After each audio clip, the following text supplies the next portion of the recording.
sinal GPS para fins de posicionamento. Dependendo do tipo de receptor, nós podemos obter uma ou duas ou três pseudodistâncias, aquela modelada pelo código CA, pelo P1 ou modeladas na L1, né? E ainda modeladas aí pelo código P2, quando a gente está trabalhando com a fase portadora L2. Como eu havia falado, o código P ele é protegido, ele é criptografado, e aí sendo necessário então uma técnica especial de processamento, como por exemplo a chamada aí pela literatura técnica Z-tracking, tá certo?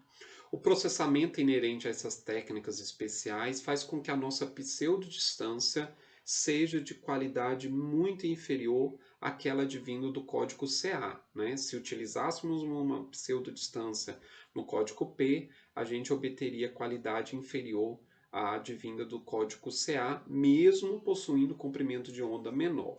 Isso se deve ao fato dessas técnicas especiais de processamento do sinal no receptor, né, no caso do código P, por ser criptografado. Lembrando que ele é um código protegido, aberto apenas para usos militares ou usuários autorizados, ok? Já o código CA disponível para uso civil. É muito comum na literatura se referir ao código P, perdão, como código Y, ok?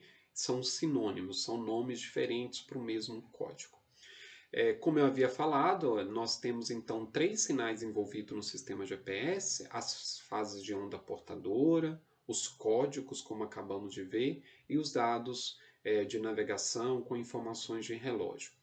Para o GPS, nós temos todos esses códigos presentes aí, ó. O código CA, presente na portadora L1, o código P, ou também chamado código Y, presente na portadora L1 e L2, e os demais códigos eu trago aqui a título de curiosidade para vocês.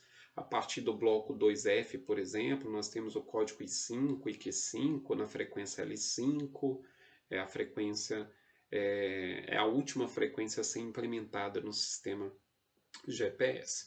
Para os outros sistemas, né, satélites da constelação GLONASS, satélites da constelação Galileu Bidu, eu trago aqui a listagem de todos os códigos utilizados em cada um desses sistemas. A segunda observável, que vai ser importante aqui nas nossas técnicas de posicionamento, é a fase da onda portadora. Ao invés de fazermos uso desses códigos, CA, código P, código L1C, esses códigos modelados sobre as ondas portadoras, a gente pode obter a distância, repare aqui na figurinha, entre o satélite e o receptor, a partir do que nós chamamos de ondas portadoras, ok?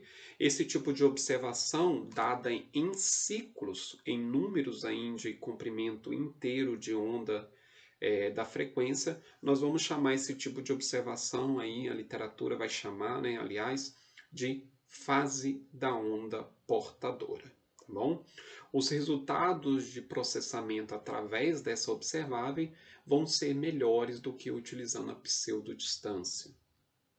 A fase da onda portadora, eu acabei de falar, né, acabei de antecipar, ela é uma observável muito mais precisa, trazendo resultados aí de precisão na casa de poucos milímetros, se comparado com a pseudodistância, ok?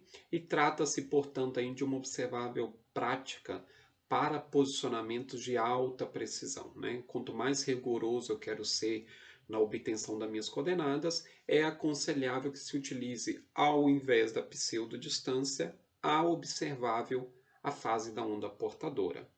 A fase da onda portadora é obtida pela diferença entre a fase do sinal recebida pelo satélite e a sua réplica gerada no receptor. Na primeira medida, a observável é a parte fracional de um ciclo de onda. Não se conhece, numa primeira época de observação, no início do rastreio, o número inteiro de ciclos desta onda entre o satélite e a antena receptora, né? Esse número inteiro, obtido um pouco depois das primeiras épocas de observação, são chamadas aqui de ambiguidade. representado aqui pela letra N maiúsculo. Esta ambiguidade, ela é importante de ser modelada matematicamente porque ela entra na formulazinha no cálculo da fase da onda portadora, ok? E aí, a partir da primeira época, o receptor consegue depois realizar a contagem desse ciclo inteiros da onda que chega do satélite até o receptor. Como eu havia falado, o Nzão aqui, conhecida como ambiguidade, ok? É o número de ciclos inteiros durante a propagação de um sinal. Aqui no início da observação, a gente não consegue obter de imediato este valor, né, da ambiguidade, mas depois, ao final da observação, ao final da primeira época de coleta, a gente consegue, e é necessário, indispensável para cálculo da fase, incluir aqui o número de ciclos inteiro, conhecida na literatura como ambiguidade, né? Lembrando que a gente sempre vai ter aqui uma parte fracional, ok? Isso é próprio da propagação do sinal GPS, por exemplo. Essa ambiguidade, ela precisa ser modelada, é o que nós vamos chamar de resolução da ambiguidade, né?